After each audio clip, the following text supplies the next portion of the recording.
बिस्मिल्लाहिर्रहमानिर्रहीम, अस्सलाम वालेकुम। कैसे हैं आप सब लोग। आज जो मैं आपके साथ रेसिपी शेयर करने जा रही हूँ वो है जी फ्राइड पोटैटोज़, जो कि बहुत ही मज़े के बनेंगे इंशाल्लाह। आप भी इसको ज़रूर ट्राई कीजिएगा। तो चलिए आइए बिना टाइम वेस्ट किए इसको अब हम जल्दी से बनाना शुरू करते हैं जी। तो यहाँ मैंने ले लिए हैं 3 से 4 आलू लिए हैं। इनको हमने कर लेना है जी ग्रेट, इस तरह से जैसे मैं आपको दिखा रही हूँ।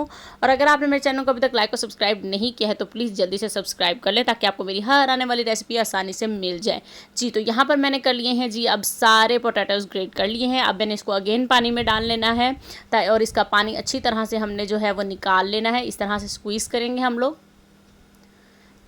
ताकि इसका जितना भी स्टार्च है वो सारा निकल जाए।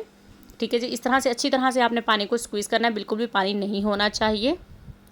बच्चे इस रेसिपी को आप यकीन कीजिए कि बहुत ही मज़े से खाएंगे। आप इसको नाश्ते में बनाएं, बहुत ही मज़ा आने वाला है आपको जी। तो पानी मैंने यहाँ पर सारा निकाल लिया। अब मैंने इसके अंदर शामिल कर दिया है जी ऑरिगेनो 1 टेबल स्पून के करीब शामिल किया है। सॉल्ट 1 टीस्पून, चिली फ्लेक्स इसके अंदर मैं शामिल कर रही हूँ जी 1 टेबल स्पून के करीब। थोड़ी सी हम इसके अंदर ब्लैक पेपर ऐड कर देंगे टेस्ट के लिए। अब हम इसको कर लेंगे जी खूब अच्छी तरह से मिक्स जी। तो यहाँ मैंने कर लिया है जी इसको खूब अच्छी तरह से मिक्स। पैन मैंने यहाँ पे ले लिया है, मैं ऑलिव ऑयल में बना रही हूँ, ऑलिव ऑयल डाला है। और इस तरह से आपने थोड़ा मैं डबल लेयर में बना रही हूँ चीज़ के साथ, आप चाहें तो सिंगल लेयर में भी बना सकते हैं।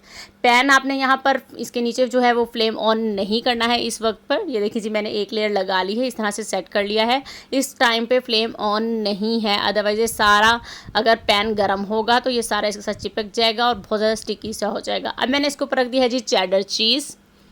ये टोटली ऑप्शनल है, अगर आप चाहें तो 1 लेयर में भी बना सकते हैं। और इसके अंदर अगर आप चाहें तो बॉयल किया हुआ चिकन लगा के तो वो भी आप इसको बना सकते हैं, बहुत ही मज़े का बनेगा जी। तो मैंने यहाँ पर लेयर लगा दी है। अब हम इसको कर लेते हैं थोड़ा जी सेट वेट, ताकि आपको अच्छा लगे जी। तो मैंने यहाँ पर इसको कर दिया है जी जी। तो अब अच्छे से सेट हो चुका है। अब मैंने बिल्कुल लो फ्लेम ऑन कर दिया और इसको कवर कर दिया है जी। 7 से 8 मिनट के लिए आपने 1 साइड को कुक करना है। ठीक है जी, 7 मिनट हो चुके हैं, मैंने इसको हिला दिया है। और अब पता क्या करना है, आपने प्लेट रख कर इसको फ्लिप करना है, अदरवाइज़ ये ऊपर से टूट जाएगा, क्योंकि ऊपर से अभी सॉफ्ट था। ठीक है जी, अगेन मैंने इसको अब चेंज करके साइड को कवर कर दिया था 7-8 मिनट के लिए जी। यहाँ पर 7-8 मिनट हो चुके हैं। अब देखें जी आप इसकी लुक। अब हमने यहाँ पर मीडियम फ्लेम कर दिया, ना ज़्यादा हाई ना ज़्यादा लो। और इस तरह से हिला हिला के बनाएंगे ताकि कलर इक्वली आए सारी तरफ। ठीक है जी, अगेन फ्लिप कर देते हैं। ये देखें जी कलर अब आप इसका कितना मज़े का लग रहा है, ये देखिए जी। अब हम इसको दोबारा से करेंगे जी चेंज।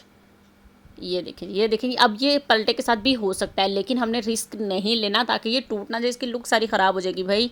ये देखिए जी अब आप इसकी लुक मैंने कर दी है जी चेंज। और ये देखिए जी अब नीचे से भी हो गया है। ये देखिए जी हाथों से सेट कर दूँ, क्योंकि अंदर चीज़ है ना, तो इसे काफ़ी सॉफ्ट हो गया था।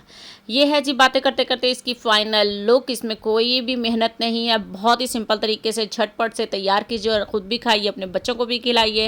उम्मीद करती हूँ आपको मेरी ये सिंपल सी रेसिपी ज़रूर पसंद आई होगी। तो प्लीज़ चैनल को सब्सक्राइब कर दीजिएगा। मिलते हैं आप नेक्स्ट रेसिपी के साथ। अपना बहुत सारा ख्याल रखिएगा, दुआ में याद रखिएगा और मेरी रेसिपीज़ को खूब इंजॉय कीजिएगा और नाश्ते में तो ज़रूर खाइएगा। अल्लाह हाफिज़।